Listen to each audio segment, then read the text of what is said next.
Adam Chris from MyMMAnews.com, being joined by Bazooka Joe Stripling here at his home at Chalk D Athletics in Newark, Delaware. He is getting ready to take on Terrence Hodges at Lion Fight 64 in the semifinals in their heavyweight tournament for the strap. Joe, what's going on, brother? It's been a minute. Man? I'm doing great. It's been, let's see, 18 months? Yeah, something like that. Something like that. So both the Delaware boys, right? So I love catching up with you. I love what you're doing, and I love seeing you get the shine that you deserve in Lion Fight. So when did this fight come about, and how did it come about? So after I won my last fight in Lion Fight, August of 2019, they were looking to do a tournament, so I just started reaching out to heavyweights I knew, and they kind of start setting some tournament stuff up, and I was like, oh, we're doing a tournament? And they're like, yeah. I'm like, all right, who's my opponent? They're like, we don't know yet. I was like, all right. And it was like throughout COVID, everything's kind of crazy. You know how it is with COVID. Like weight goes higher, everything's a little more, as I like to say. And then around December 15th or 16th, they're like, hey, we think we have an opponent for you. Do you want to fight? I'm like, yeah, let's go. They're like, all right, well, let's sign this contract for a 5-fight deal with Lion Fight, which is amazing because they're the best Muay Thai in America, I think, personally.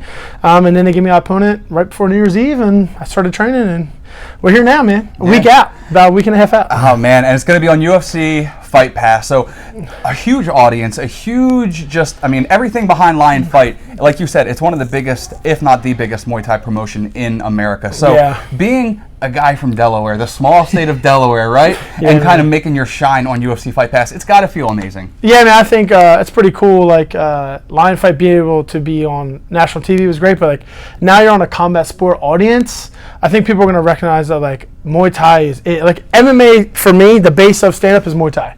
There's boxing, there's taekwondo, there's karate, whatever. But Muay Thai, man, with elbows and knees, and like I love Muay Thai. So now to get the opportunity to shine on UFC Fight Pass for Lion Fight and win this tournament, like I couldn't be any happier or more excited. And I'm from Delaware, man. Like who gets opportunities from Delaware, dude? Like let's go. I wanted to ask you a little bit about like between MMA and Muay Thai. It's crazy because you hear the fanatics when it hits the ground and they don't want to see the ground fighting. Right. Stand them up, stand them up, stand them up. But then you have the jiu-jitsu fanatics that they love seeing the ground fighting, but then there's no in-between ground where there's Muay Thai. People don't seem to understand that. So why do you think that's so blind to the general eye? I think a lot of people just don't train and they just watch it on TV and they think they know what they're doing. A lot of times now though, like they're using Muay Thai in like on the cage work, like doing the plum and like using knees to like get off the cage or whatever, and elbows. Like a lot of really good like Brazilian guys are using elbows really well off the cage. I think that just comes like their Muay Thai background, and I think Americans are starting to get hip to it as well. A lot of Europeans been using it for years, Russian guys, stuff like that. I mean, but I think Muay Thai is like the greatest sport in the world. I fought MMA, you know, they have like 30 pro fights, but Muay Thai, man, you can't beat just two dudes wanting to stand in front of each other and beat the crap out of each other for 5 rounds. Like every fight is 5 rounds. Yeah, and not only that, but if you're in the clinch and you're right in each other's face, there's not too much that you can do as far as you're going to be striking. You're going to be getting hit in that situation. 100%. And you seem to thrive on it, man. So Terrence Hodges, there's no takedowns. I'm good. I mean, you could sweep. Yeah, but I mean, most guys don't. No offense to most people, but they don't know how to sweep in America correctly. There's a lot of really good gyms in America that like teach that stuff, but like you either got it or you don't got it. You know, it's just it is what it is. And especially like a lot of wrestlers get good at like wrestling, but they don't get good at like foot sweeps. And a lot of judo guys who come over have a way better chance, I think, of sweeping people than wrestlers do or boxers, things like that. So let's talk about Terrence Hodges. He's going to be your opponent. What do you know about him? Obviously, we're in the day and age you can look at YouTube and you can look at everything as far as studying. What do you know about Terrence? Terrence is really good. He's very explosive, and he comes with heavy hands and heavy kicks. He's got a little bit of MMA style and kickboxing style. Like I don't think he's really fought with elbows very much. I don't know why, or maybe that's just the places that he fights for. But he's good. I mean, he's tall. He's younger than me. He's faster than me. He's probably more explosive than me, but he does not have the technical prowess that I do and have a hard head like I do as well. I mean, I can take punishment to wait till I have my opportunity to go. I think that's kind of like a big thing for me is knowing that I've been there for 30 pro fights and not being able to just give up and be like, man, he hit me in the liver. Like, it is what it is. You're just going to go fight. But he's really good. I mean, I think having him first round's probably the hardest fight of the first round. Cody Easton and Warren Thompson, I think, one person's going to knock each other out. It's going to be awesome. But I think me and Terrence are going to be, we're going to steal the show that night. You know me when I fight. I try to steal the show every time, man, you know.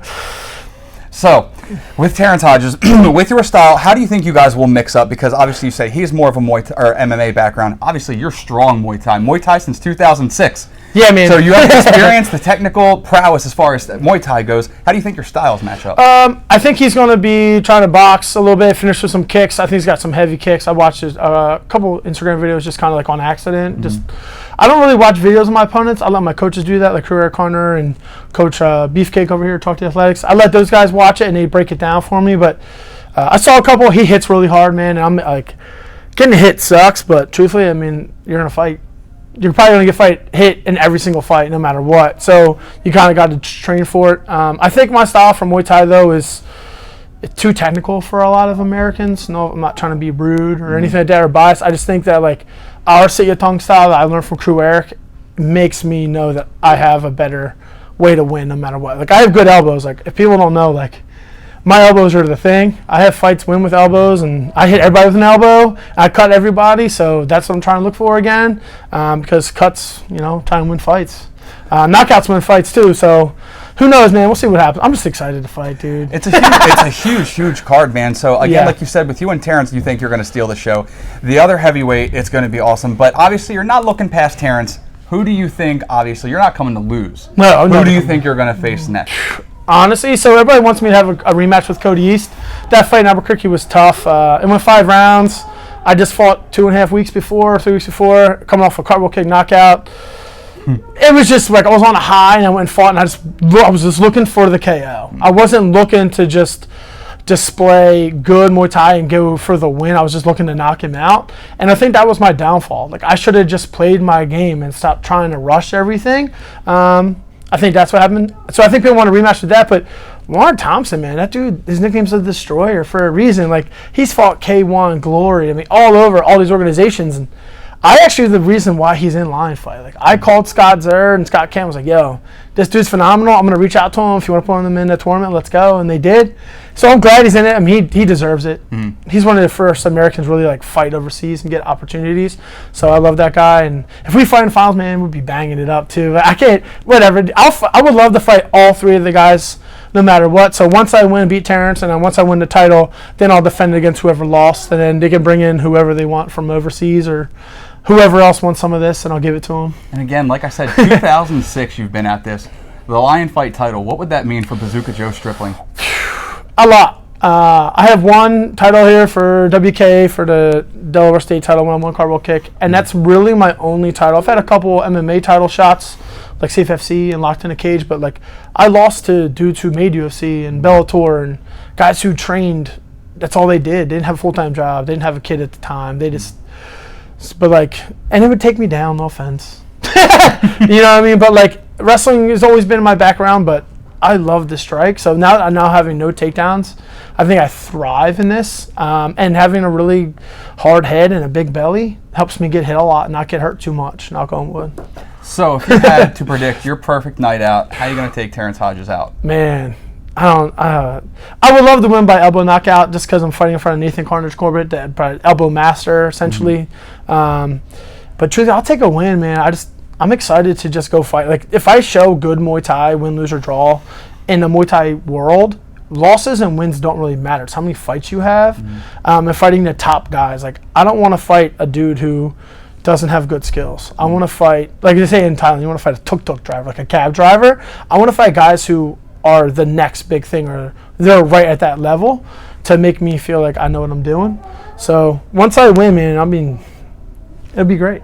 And capturing that Lion Fight title, it'll make you feel all of that coming full circle. All those years. I mean, plus I'm a coach now, like, and I care more about my students than myself. And like, I have my students yelling at me like, "It's time to train. Get in and get your shit together. Let's go." Sorry for cuss words. I apologize. But in general, like, they're telling me like, "All right, it's time to work out." Like, and I never really had that. I've always worried about everybody else, but right now I'm focused on myself, and I feel really good. I mean, my weight's really down more than it was, and I was surprised with the COVID weight. But like, you know, like, I feel good. I'm just excited to get this title opportunity. When Terrence Hodges beat him, when I beat him, I think it'll definitely showcase heavyweights, and I think it'll make a lot of MMA heavyweights want to come over more as well, thinking that they can do really well in Muay Thai, so that creates more opportunities for all of us, which is what we want. Of course. I wasn't going to be the one to bring it up because obviously I was there that night, but you were the one that brought it up, so I'm going to go ahead and reflect on it. That cartwheel kick knockout, you were expressing and just you were this whole interview was the elbows. Yeah. And then you brought up the cartwheel kick knockout. So you are very well-rounded. You like to sell yourself short. I've noticed that in your interviews, but you're very well-rounded as far as a heavyweight goes. Thank you. I appreciate that. That has to be something that not a whole lot of... A heavyweight cartwheel kick. Yeah. Let's be honest. So not many people do possess that kind of skill base around the board, correct? Let's be honest. I think, I don't know. I think a lot of guys don't, maybe they do, but they just don't throw it in the moment. I just don't care. I just want to have fun in there and like put on a show. And if it like I didn't know that cartwheel even landed. It was so perfect that when I like came back up on the ground, stood up, he was falling down. I was like, wait. I looked at my corner. I was like, what happened? And they were just like jumping up and down. So it was big for me. And then that dude was really good. People don't know. Like he's been fighting for a long time, and he had like 30 knockouts. And putting dudes in a coma and stuff. Like I was very scared coming off a 3-year layoff to fight that guy. And for me to do that was like, whoa, maybe I do have the niche to do this for a living and not just coach, but maybe actually fight. Like I always thought I was Future Leaders of America in school was like my thing. I always knew I was going to be a teacher somehow. So I always thought I was going to coach Muay Thai. I love it. And then now I get the opportunity to fight, dude. Like, I'm so happy right now, dude. You have no idea. I can't wait for it, man. It's going down March 12th, Friday, March 12th on Lion Fight, UFC Fight Pass. My man Bazooka Joe Stripling, he's in the semifinals of the heavyweight tournament of Lion Fight. My man from Delaware, both from Delaware here, just 10 minutes down the road from where I live. It's crazy. We're here at Chalk D Athletics. For Joe Stripling, I'm Adam Christ. Make sure you keep it locked to mymmanews.com for all your fight news needs.